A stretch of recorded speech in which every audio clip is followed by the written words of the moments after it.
Baik, Assalamualaikum warahmatullahi wabarakatuh.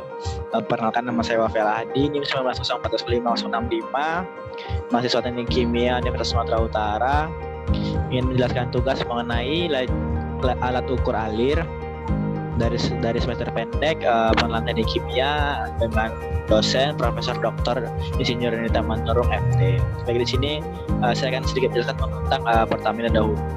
Di sini Pertamina merupakan perusahaan yang bekerja di bidang minyak bumi.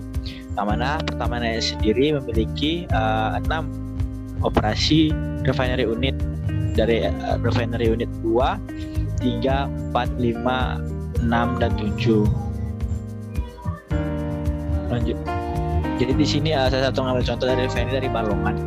Jadi di sini refinery Balongan itu dia refinery ke-6 dari ke-7 kilang Pertamina. Jadi di sini dia mengolah minyak mentah atau crude oil menjadi produk-produk BBM atau bahan bakar minyak dan BBM dan petrokimia.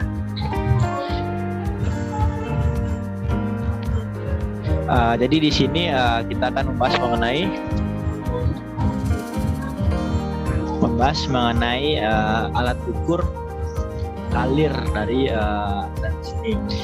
Jadi di sini saya mengambil contoh dari analisis metering sistem PT Pertamina Hulu Energi yang dibuat oleh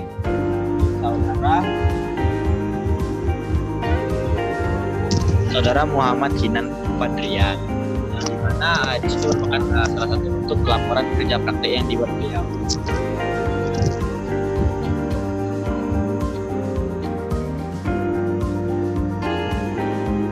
Seperti yang terlihat di sini ada gambar skema atau lambat alir dari metering sistem, di mana di sini digambarkan melalui pipa dan instrumen diangkat atau skin sensor.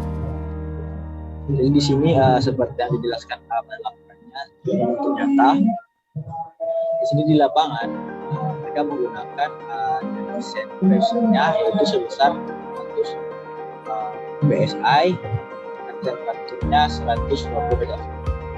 Pada operasi dari katanya itu adalah ini sebesar 150 PSI dengan pressure-nya 95 derajat Fahrenheit. Ini akan dapat mengalirkan nanti 3 mm SCD. Seperti lihat di sini, ini merupakan ada inlet atau gas masuk. Jadi di sini alir dibagi menjadi 2, alir menjadi ke atas dan alir menjadi ke bawah dari inlet.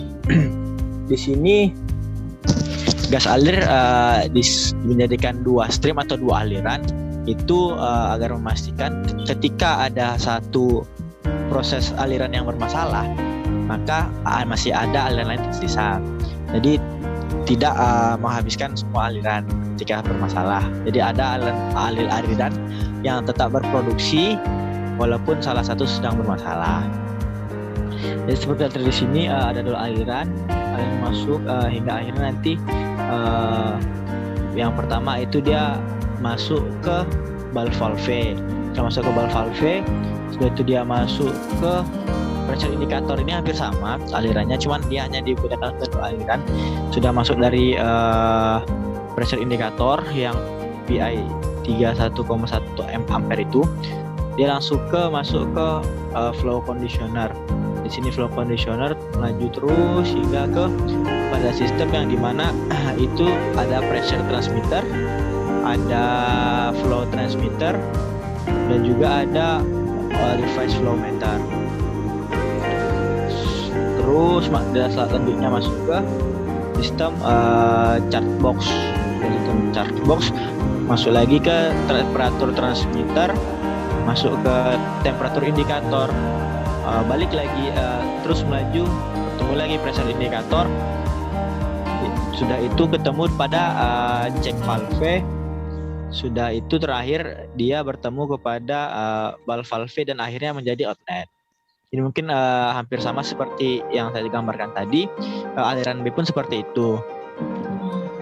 Sudah itu ini dia masing-masing valve itu memiliki sistem yang berbeda atau fungsi yang berbeda. Jadi di sini ada valve Di situ fungsinya untuk membuka valve secara manual. Ini kita secara manual, kita tidak menggunakan penggerak. Sedangkan pada cek valve atau yang nomor 9 tadi, sebelum valve itu di situ dia menahan aliran balik dari downstream ke upstream. Jadi ketika melewati valve gas itu akan terdapat seperti tadi pressure transmitter, temperatur transmitter, flow transmitter, dan differential pressure. Jadi mungkin seperti ini diagram alirnya dan alat ukur alirannya. Next. Sudah ini disinilah salah satu bentuk dari control room dari piping dan instrumen diagram tadi. Jadi dari tadi masuk ke flow komputer, nanti dihubungkan sama .matrix printer, ada internet, dan nanti ke HMI. Lanjut. Sebentar. Di sini ada sedikit tadi yang disampaikan pada contohnya. Itu dia menggunakan desain pressure-nya itu 300 PSIG, desain temperaturnya 120 derajat Fahrenheit, dan operasi pressure-nya 150 PSIG, dan operasi temperaturnya 95 derajat Fahrenheit, dengan gas kapasitasnya 3 mmSCFD. Jadi di sini nanti akan yang mempengaruhi kepada HMI. Di sini salah satu bentuk HMI-nya yang dimana telah terlampak jelas semuanya tekanannya dan segala macam ukuran dan flow-nya gitu, seperti yang terlihat di sini kan. Beserta dengan satuannya ada PSIG, ada dan H2O, derajat Fahrenheit, salah satu contohnya.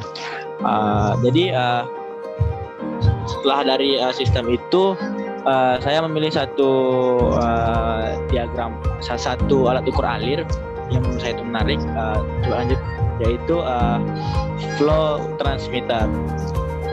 Jadi agak sedikit berbeda sebenarnya dengan flow meter, tapi tidak terlalu berbeda. Flow transmitter ini dia alat ukur sekaligus controlling dan managing dari laju alir atau jumlah video yang mengalir. Jadi di sini dia berfungsi menerjemahkan sinyal dari sensor dalam hitungan kecepatan lainnya yang bisa ditampilkan berupa angka-angka display serta output lainnya. Sudah itu di sini flow transmitter ini tidak hanya menjadi alat ukur, cuma dia jadi alat controlling, tidak seperti flow meter yang hanya jadi alat ukur.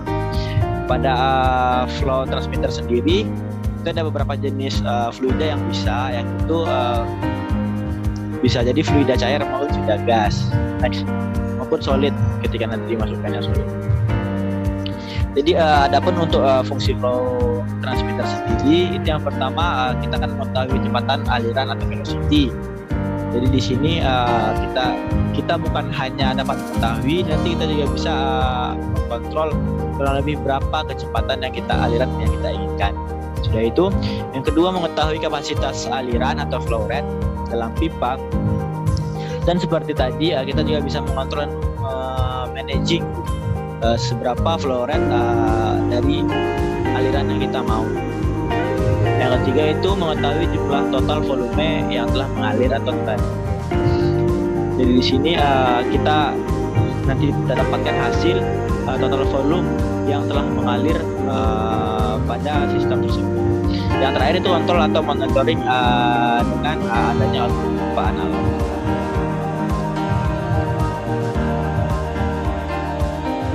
Baik, mungkin hanya ini saja tugas presentasi mengenai alat ukur alir yang dapat saya jelaskan. Mungkin terima kasih banyak yang teman-teman yang telah mendengarkan. Bila itu, assalamualaikum warahmatullahi wabarakatuh. Salam sejahtera bagi kita semua. Terima kasih.